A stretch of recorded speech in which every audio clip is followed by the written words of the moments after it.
They wanna see me 6 feet, 6 feet, but I'm not gonna give it to them. Not. They wanna see me 6 feet. What's up, folks? You know what I'm thinking about right now? I might call y'all my folks. For real, what y'all think about that? FOLKS. I don't know. Y'all let me know what you think, but this says some of everything, and it's always I'm giving you some of this and some of that. So we gonna just jump right into it. We gotta be mindful. We have to be watchful out here. We really do. I think sometimes the internet and being that we share certain things online, I think it becomes more easy for other people to gravitate and to feel as if like they know you. But in actuality, at the end of the day, you always have to keep in mind and watch out for yourself, especially, when you have others around you. It can be your kids, your mother, your father, grandmother, anything like that. Like, just be watchful. And I think the internet has become more lenient to that. It has become more like, oh, I'm going to trust this person so easy. Like, I only met this person like a month online. I'm meeting up with them and we're going to hang out. This person comes to my house. And it's like with me growing up, I ain't grew up like that. I grew up around old school. So old school, you keep them doors closed. You get what I'm saying? You don't even open no blinds to peek out. If I tell you don't open up that door, don't open up that door. If I tell you don't answer that phone, don't answer that phone. Like, we abide by those rules. But sometimes it's like, I feel as if a lot of people get so easily manipulated.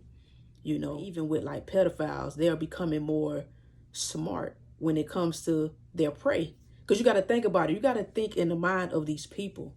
That's what we have to do. Because like they say, these people are grabbing kids from TikTok. They're grabbing kids from YouTube, kids and everything like that. These platforms, because they know kids are going to get on there.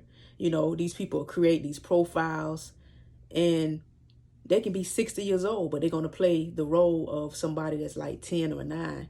They're going to have that conversation, how they be talking. Like, y'all got to keep it open. Like, keep these eyes open. Keep them open at all times. We have to protect these kids. We have to protect our people, man. Like, we really do. And sometimes people are falling short. They're getting too lenient.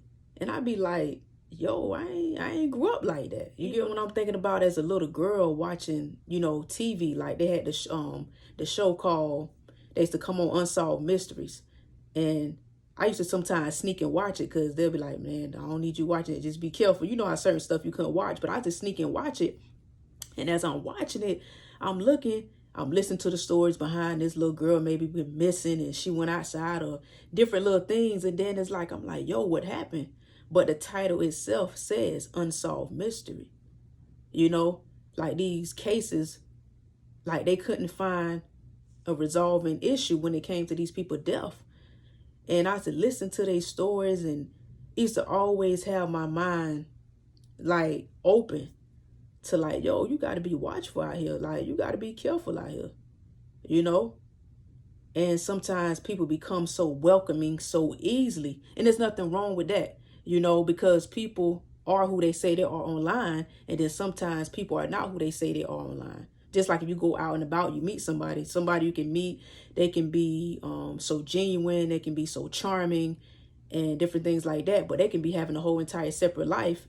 And they already think about plotting on maybe trying to take you out of here. I would say you have to just pay attention and distinguish, like, listen to your intuition, feel the energy, feel the vibes. Like, you really have to tap into those things and not become so easily manipulated.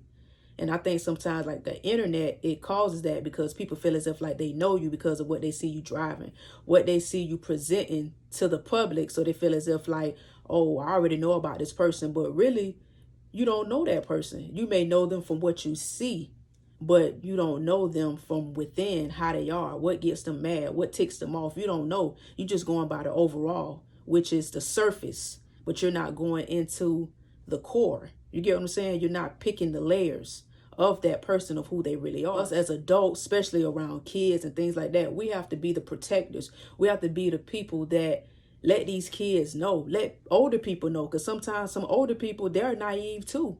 They don't believe it. Like, oh, no, I met this person. This person seemed cool. They let me stay at their house and different things. Like, yeah, fine and dandy. That person can let you do all of that. But at the same time, you still have to be mindful. Like, I didn't grow up like that. Like, sometimes we have to be careful what moves that we put ourselves in, what positions we put ourselves in.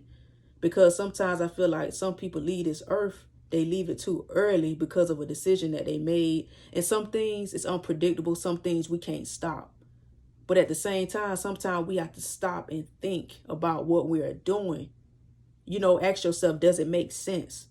You know, do it feel right with me? Because sometimes people, they'll say, oh, I last talked to this person. They said something ain't feel right. You know, should I have listened to that last thought that I had? Like, we really have to just pay attention out here and continue to know yourself. Like I said, these people out here, they're becoming very creative. You know, they're not just going out there maybe grabbing a child because it's too much maybe cameras in this area, maybe too much police. So these people got to get online, type, you know, let me create a profile. They do different things. That's just with anything, you know, as far as people getting scammed, all kind of stuff. Like, people are becoming so creative. So you have to sometimes sit back and think and ask yourself, does it make sense? Do that sound right? You know, I feel uncomfortable in this situation. Think about that. It's plenty of times I have been places and, you know, when I was younger and I'd go out and I'd say, man, something don't seem right. And I listen to my intuition. I hit it. And I'd be like, yo, I got to go, you know. And then next thing you know, I get a call the next day. That person done got shot, or, you know what I'm saying, they went to fighting. And sometimes I'd be like, yo, continue to protect our people, you know. These kids, you know, these kids are missing out here. Continue to listen to these kids. You know, these kids, even adults, are crying out for help. And sometimes we don't even see it. You know, suicide is real. Depression is real. All of this is so real right now. That person may have a happiest smile and showing all 32 teeth. That don't mean they're happy. They can be boiling inside. They can be thinking about suicide that night. So we have to just tap in, keep our eyes open, because it's serious out here. It's a lot of change and shift going on. So we have to uplift one another. A lot of these kids, I have heard stories. I remember I ran into this doctor. I was working, and she was saying how little kids can't even go to their parents because maybe something have happened to them. You know, their parents may be thinking, oh, that person, she lying, she making up these stories. No. These kids out here are getting touched by family members, uncles, granddaddies, aunties. Different things are happening. And we got to be there for them. We got to be that listening ear to talk to them, uplift them up. Everything is going to be okay. You got this, young brother. You got this, young sister. Even as adults, we need to continue to uplift one another, because we all fighting out here. We all going through the trenches. We all going through life experiences, you know. And the thing about everything is, too, we got to continue to heal ourselves. We got a lot of people out here that don't want to face different things. They just sweeping it under the rug. We can't do that. We got to face it. We have to face it. Don't cover it up. Don't put a Band-Aid on it. Face it. I'm speaking from a place of experience. Covering up different things, don't want to face it. But, you know, when you unleash, you become naked. It makes you feel so good. It makes you feel so relieved. It's a feeling that I never want to have closed in. I want to just let it out because I have been there. So just continue to believe in yourself. Continue to face whatever it is and just go through it. Go through every emotion. Go through every feeling. Because at the end of the day, like somebody told me, and it still speaks volume. You know what I'm saying? It speaks a high volume to now. You can smoke all the smoke you want to smoke. You can drink all the drink you want to drink. But guess what? Them problems will still exist. Those problems will still exist. It don't matter. Because you ain't doing it but putting a shield over it. But you got to let that shield, you got to get out of that shield. You got to unleash. So I just want to say I love y'all. Continue to be great. And until next time, sorry about the long video, but you know, when the words start to flow, I just speak from my heart. And I guess this message will reach whoever it needs to reach. This message will touch whoever it needs to touch. As always, peace, love, and light, and healing. Because that's what we need to continue to do. Heal. Heal those wounds. Don't cover it up. Don't patch it up. Deal with it. Face it. And, you know, at the end of the day, you can laugh about it. Because that's what I do with a lot of things. You get what I'm saying? So, I'm out.